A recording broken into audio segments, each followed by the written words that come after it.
Cheikh Mouhamed Saïd assalamu aleykum wa rahmatullahi taala wa barakatuh. Ko wi eɓe calmina ceerno eɓe juuro alhamdulillahi rabbil alamina. Ko wi ceerno ko almuɓɓe ma tukkude tan hedde Kafrine sokki haa yetti Tamba haa Kundu o ñaawden en mbi janngoto en haa yettoyi Ɓuuɗngu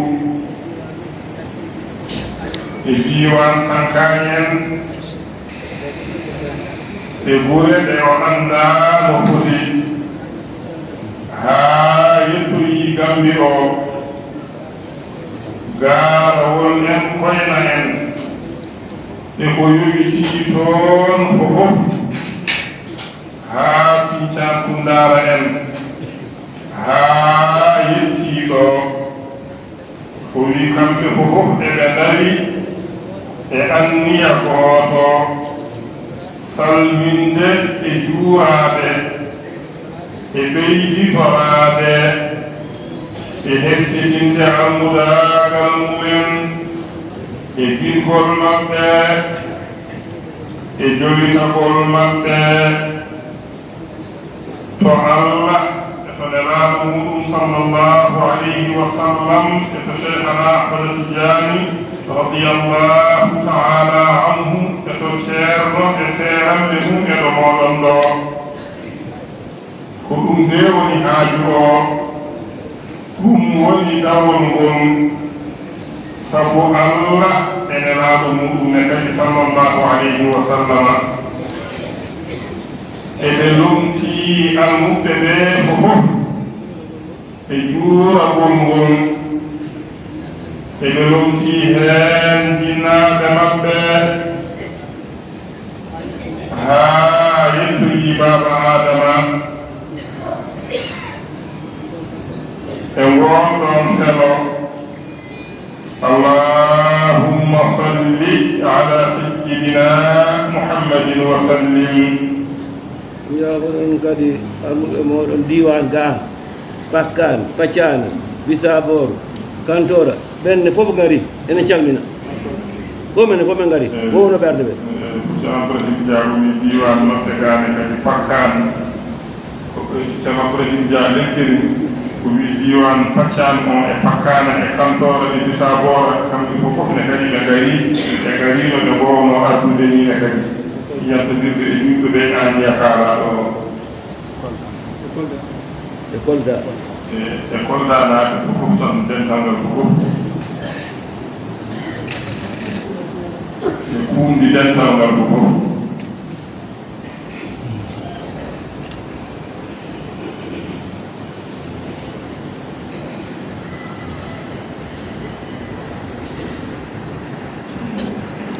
Kadi haa to Guinée Bissau ne kadi won ummojiɓe toon Guinée Conakry kañum e Guinée Conakry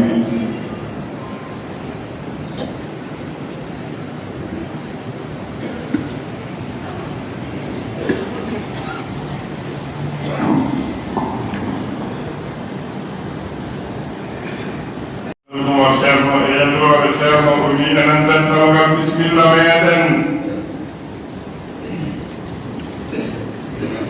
ɓe inde mumen innaaɓe eɓe inde mumen innaaka ɓe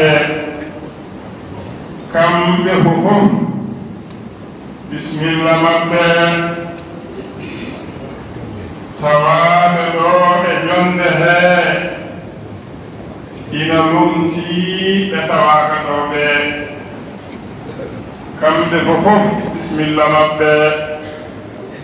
Yo Allah jab ziyara o, yo Allah yettin faalaare nde, yo Allah moƴƴin jortooji ɗi, yo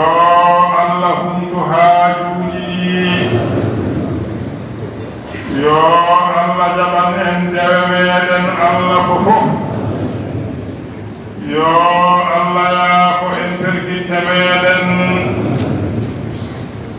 yo Allah fewnu en o fewnana en ɓesguuji meɗen yo Allah timmin anniyaaji ceerno men e meɗen o timmina ɗum e dental hee fofof e tijaaniyankoɓe fofof e juulɓe fofof e leñol nelaaɗo Allah fofof sallallahu alayhi wa sallama ko wiyettoode woodani Allah neɗɗo kala ko woni geɗal mum nde wonnoo ɗum ko arsige makko to Allah ko kanko jeyngaalu geɗal ko ɗo sifane ko arsige meɗen en keɓiraani ɗum moƴƴere meɗen keɓirɗen ɗum tan ko yiɗeede e yeɗeede Allah rewni sababu o e seeremɓe meɗen ɓe haa yetti cheikhana ahmada tidiani radiyallahu taala anhu Allah ina walli ñande fofof gilgol meɗen ina ɓeydo Allah ina walli ñande fofof billital meɗen ina ɓeydo kadi eɗen tina ɓeydaare to diine men e to sunniyankaagal meɗen e to tijaaniya meɗen eɗen jettira ɗum Allah subhanahu wa ta'ala eɗen ñaagiimo e moƴƴere makko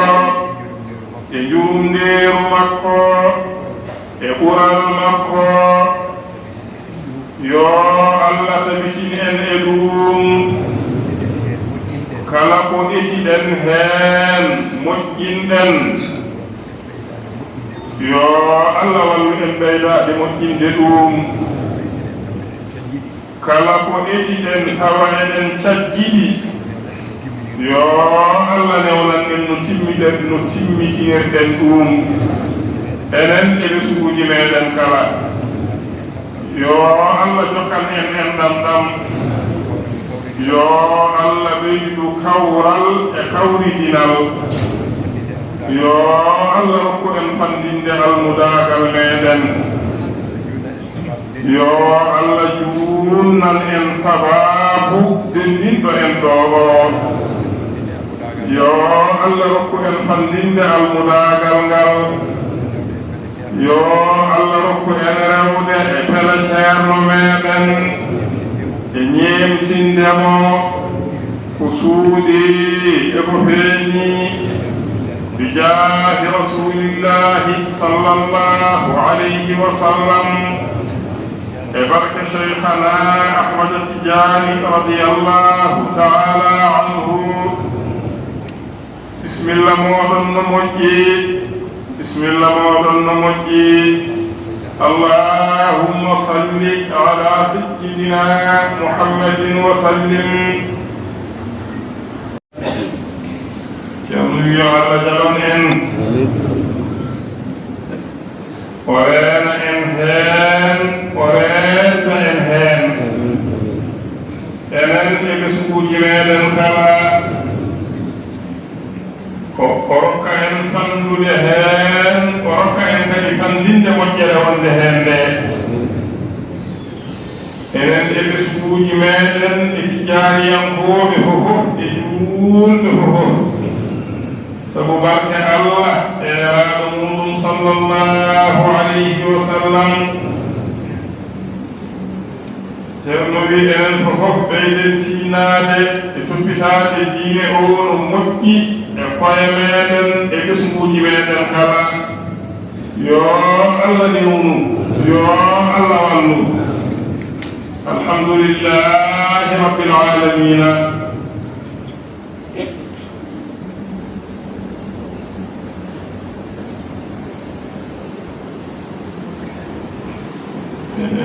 tedduɗi ma ɗo ko teddungal dental ngal ceerno callinnoma ceerno wi ceerno ina teddinira dental ngal e ɓesnguuji ɗi fof hono aliyu mo ceerno abdoul asis ceerno omo anni waɗande ɗum dewgal eyi omo rokke hadijatu mo ceerno mouhamadou siraji al hadji bayla sow to Dakaru ko ɗum woni ko nganniɗen wadde jooni ceerno ina teddinira ɗum dental ngal fof ina heettinani teddinirde ɗum kadi mawɓe dental ngal tawaaɓe ɗo ɓe eɓe tawaaɓe ɗo ɓe fof inchallahu taala ceerno wi mbaɗen ziyara o fatiha laabi nayi salatul fatihi laabi capanɗe jeeɗiɗi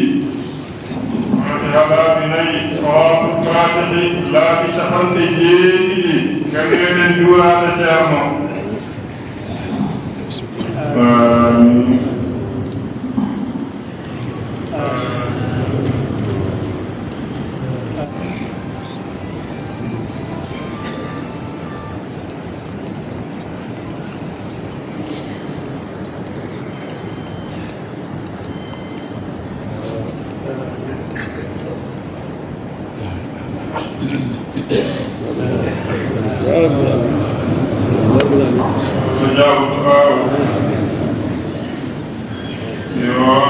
Allah hawridir jikkuuji maɓɓe waɗa heen barke